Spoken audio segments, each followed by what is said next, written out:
Welcome to the debate. Today, we are stepping into the chaotic arena of contemporary governance, but we're looking at it through a lens that's maybe more psychological than political.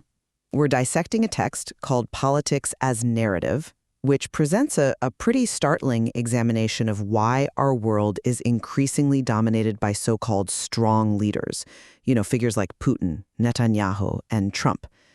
The text basically says these figures don't emerge because they've cracked the code of a complex world, but precisely because they haven't.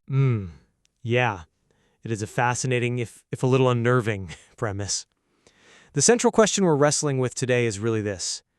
Do these leaders rise to power because they have some sort of superior, almost preternatural understanding of our global complexity? Or, as the source material suggests, do they just serve as symbolic anchors and emotional regulators for a society that is completely overwhelmed by the sensation of chaos? And that's a question that really gets to the heart of the human condition. I'm going to take the position that the rise of these figures is a functional, maybe even an inevitable, psychological response to what the text calls overflowing complexity.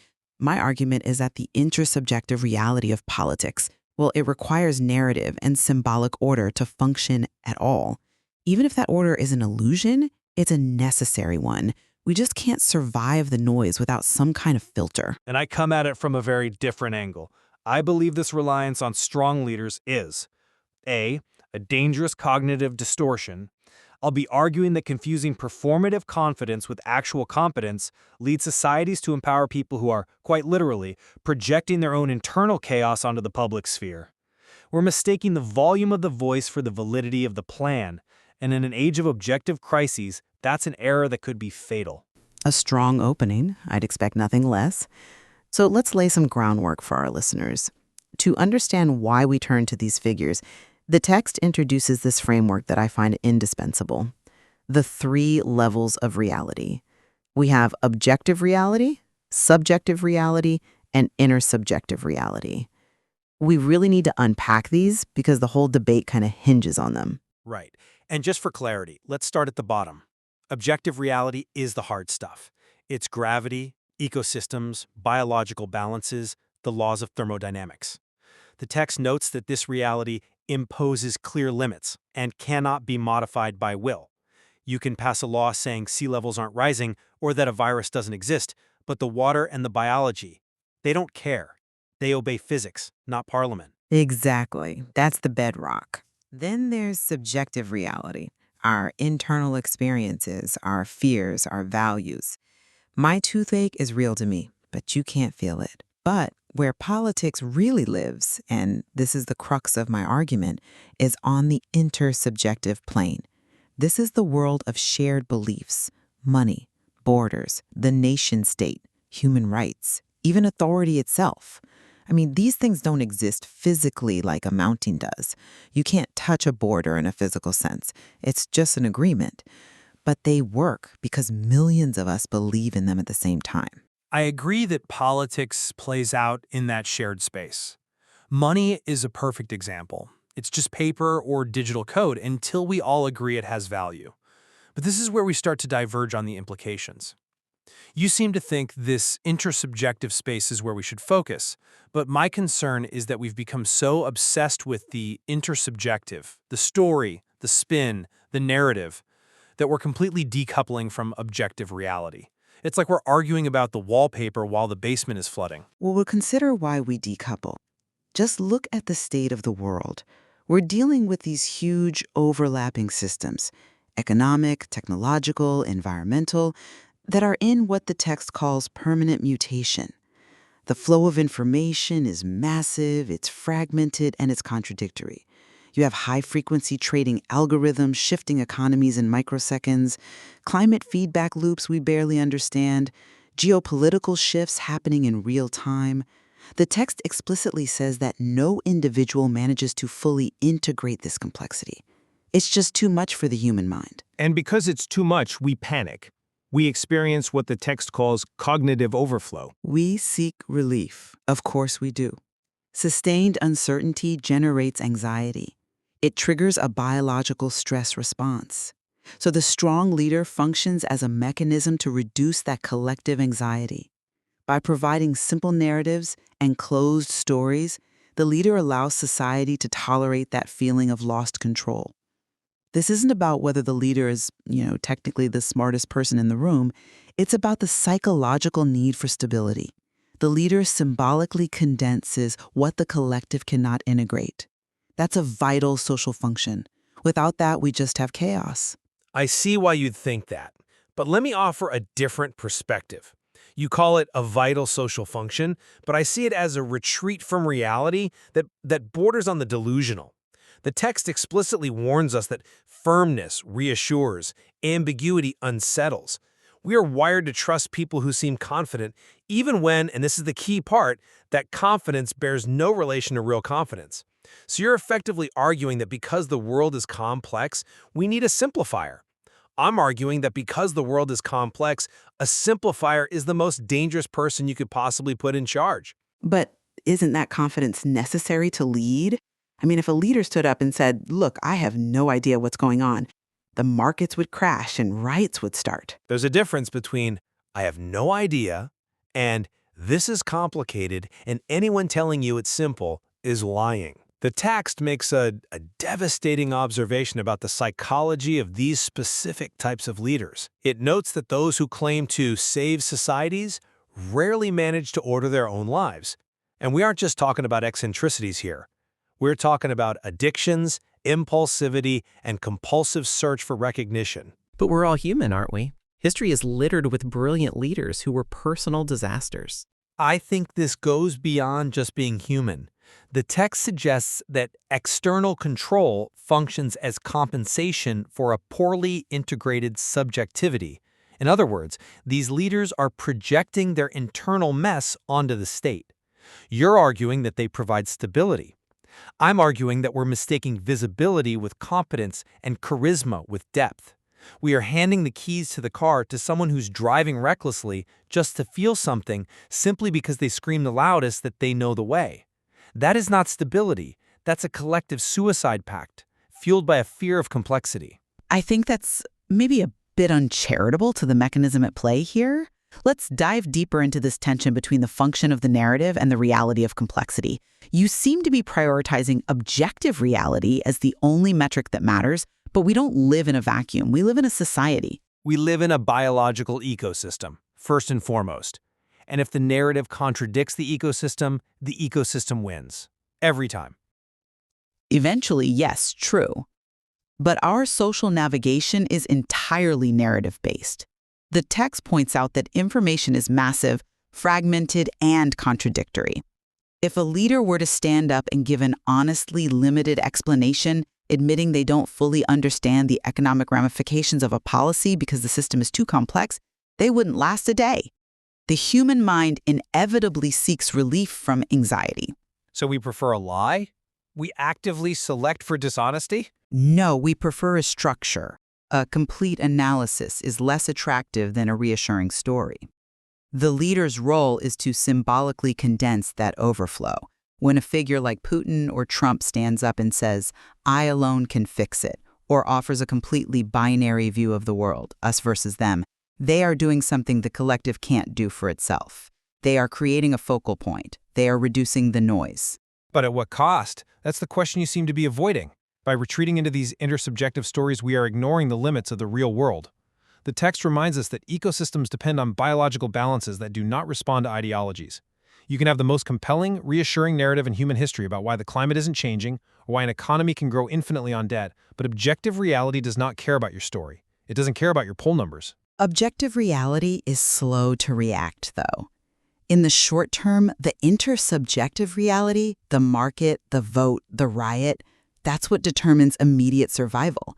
If the story collapses, society collapses long before the ecosystem does.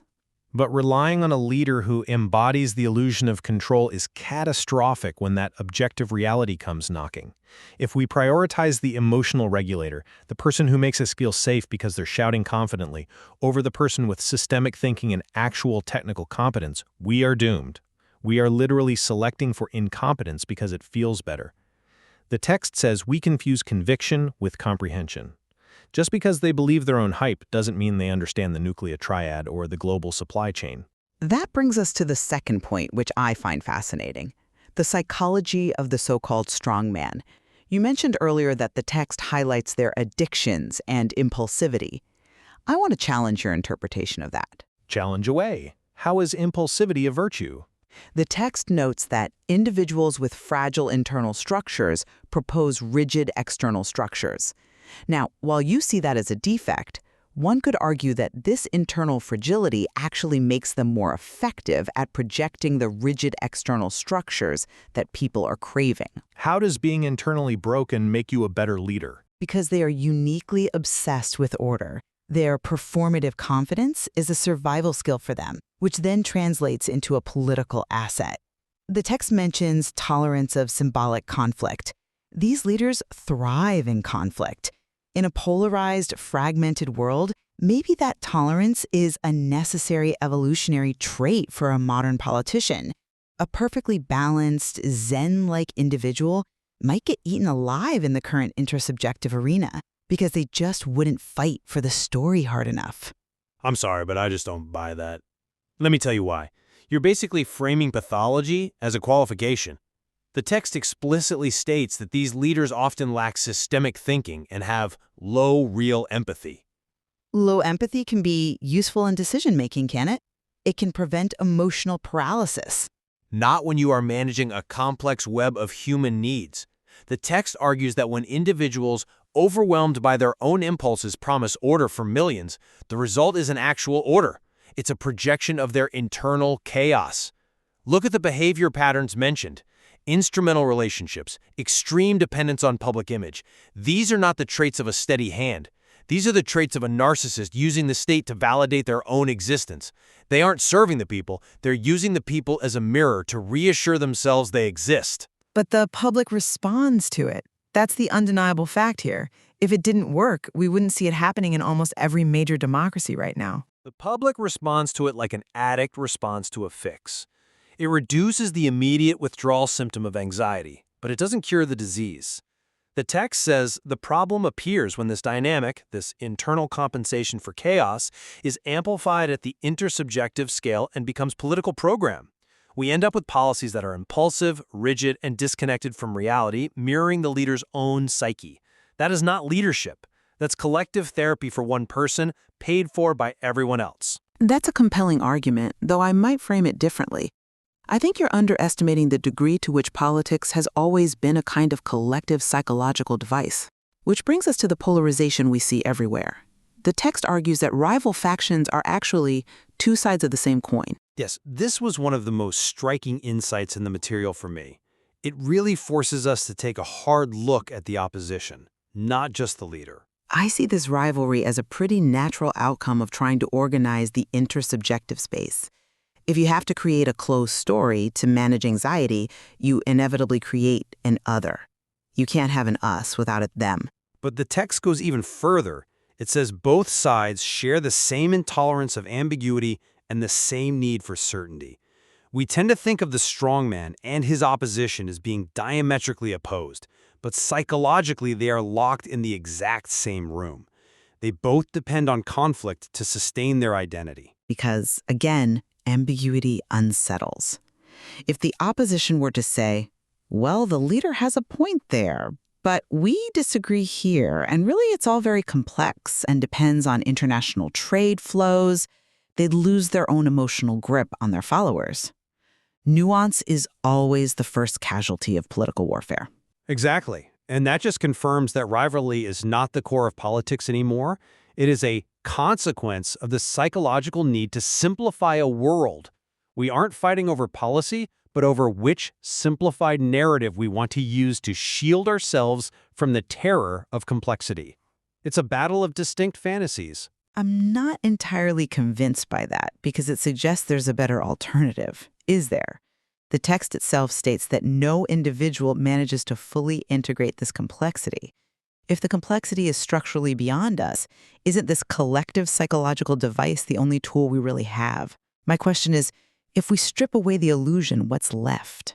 Conceptual hygiene's what's left. That's the phrase the text uses, and I love it. We don't have to understand everything to stop deluding ourselves.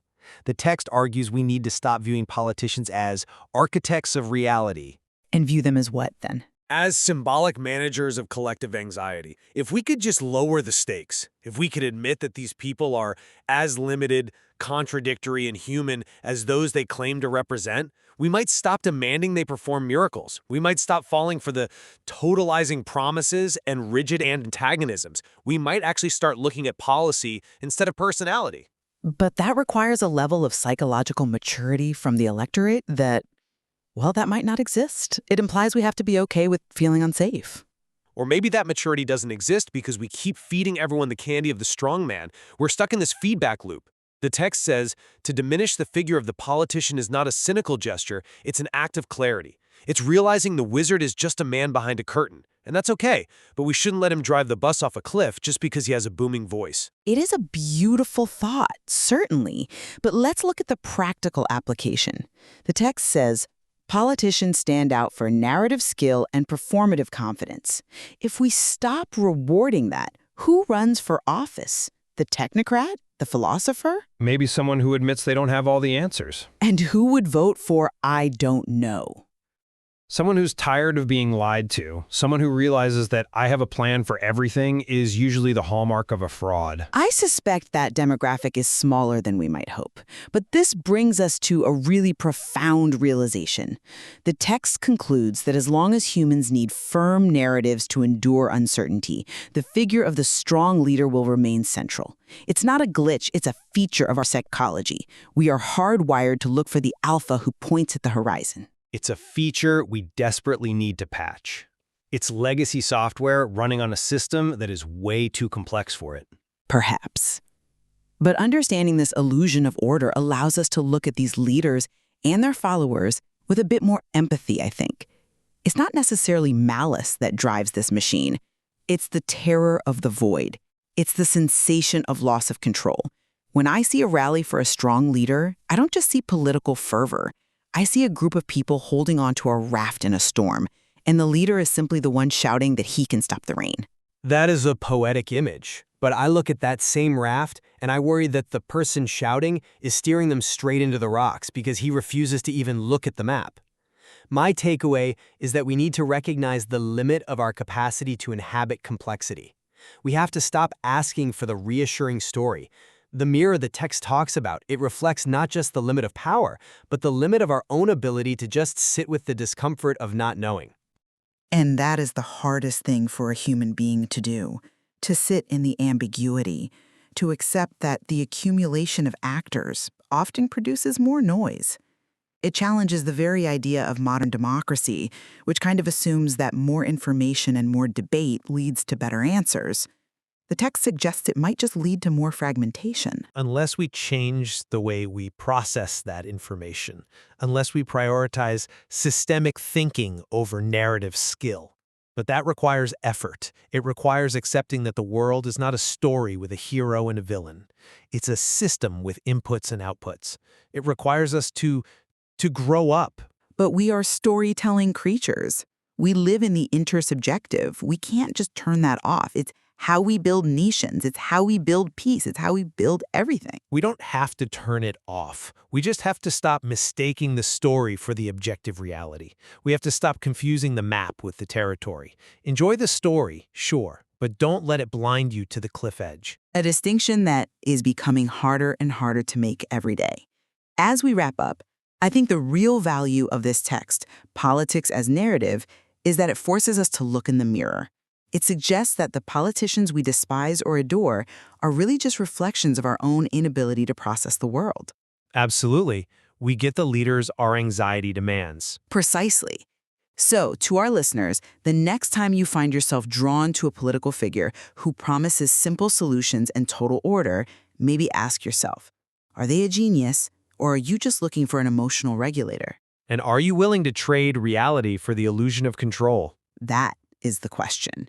Thank you for joining us on The Debate. We hope this conversation has illuminated some of the complex machinery behind the faces we see on the news. There's always more to explore in the material, and we encourage you to sit with the ambiguity just a little bit longer today. Until next time, keep thinking. Goodbye.